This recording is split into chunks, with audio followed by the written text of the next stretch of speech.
ঠাকুরকে ভালোবেসে এত লোকের আগমন একটা জায়গায় ঠাকুরের বিগ্রহ প্রতিষ্ঠা উপলক্ষে, এটা অতুলনীয়, অভূতপূর্ব।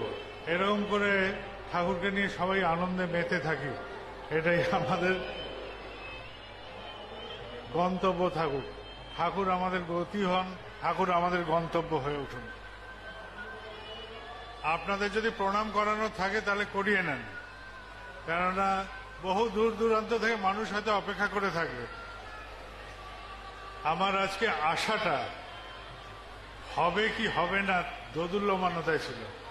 আমার মায়ের ইচ্ছা ছিল আমরা 3 ভাই আসি, কেননা এখানে বাবা এই বিগ্রহ প্রতিষ্ঠার্থে দীর্ঘ বছর থেকেছেন গুয়াহাটিতে। তো আজ বাবা শরীরে আমাদের মাঝে দৃশ্যমান নন, কিন্তু আমরা যারা তাকে পেয়েছি জীবনে, প্রত্যেকে তার স্মৃতির অবগাহনে সেই রোমন্থন করে করে সময় কাটাই, আনন্দ উপভোগ করি। না পাওয়া সেই মুহূর্তগুলোকে কখনো কখনো দুঃখে বা কষ্টের মধ্যেও আনন্দে উদ্দীপ্ত হই যে তিনি আমাদের মধ্যে ছিলেন। তা আমরা 3 ভাই আজকে এখানে এসেছি মার সাথে।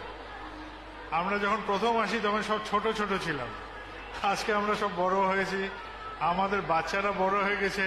কয়েকদিন পরে হয়তো তাদেরই বাচ্চারা ছোট ছোট হয়ে ঘুরবে আমাদের সাথে। তো এটা একটা জীবন, একটার পর একটা এগিয়ে চলা। যখন প্রথম আসি গুয়াহাটি শহরও এরকম ছিল না, তখন অন্যরকম ছিল। তখন প্রথম যখন নামি আমি এই গুয়াহাটি শহরে, আজ থেকে এত বছর আগে, তখন মায়ের সাথে প্রথম আমি আসি। আমার বাবা ছিলেন গুয়াহাটিতে, আর এখানে খনিকর্তা ছিলেন। তিনি সব কর্ডন ভেঙে প্লেনের মাঝখানে ঢুকে গেছেন। প্লেনের কাছে গিয়ে তিনি আমাকে কোলে করে নামিয়েছিলেন এই গুয়াহাটিতে, আসাম ভূমিতে।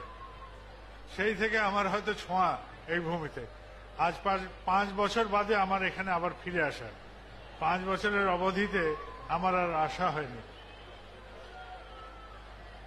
আমি যেখানে থাকি সেখানে সবার যাওয়া সম্ভব হয় না, আমারও কার্যকারণে এই দেশে অনেকদিন আসাও হয়নি। 2024 এই বছর আমি ঠিক করেছি অক্টোবর মাস থেকে ভারত প্রদক্ষিণে বেরোবো। ভারত পরিক্রমায় যে যেখানে ঠাকুরের কাজ নিয়ে আসেন আমি সেখানে পৌঁছাবো। কেননা দীর্ঘদিন আমি দেওঘরে আটকে আছি। প্রথমে বাবার শারীরিক কারণে ওখানে থাকা হয়েছিল, এখন কিছু কার্যকারণের জন্য আমার দেওঘরে অবস্থান জরুরি, তাই আমি আর ওখানে থাকা। 2 বছর ধরে ওখানে প্রায় আটকে আছি বাবা যাওয়ার পরেও। সময় কাটছে, আমরাও এগিয়ে যাব। কোনো না কোনো সময় আমি এবার বেরোবো দেশের মাঠে, তখন আবার আপনাদের এখানে আসা যাবে। আজকে আমার এখানে আসা খুব স্বল্প সময়ের জন্য, আমি বেশিক্ষণ থাকবো না। আজকে বিকেলেই আমি আবার ফিরে যাব।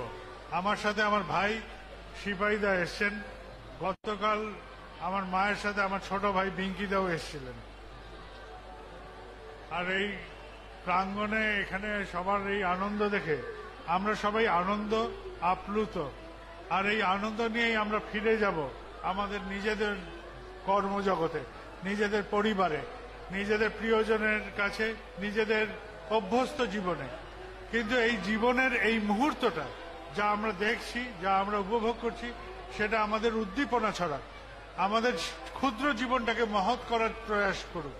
সবাই আনন্দে থাকি, সবাই ঠাকুরকে ভালোবেসে এগোতে যেতে পারি জীবনে। জয় গুরু।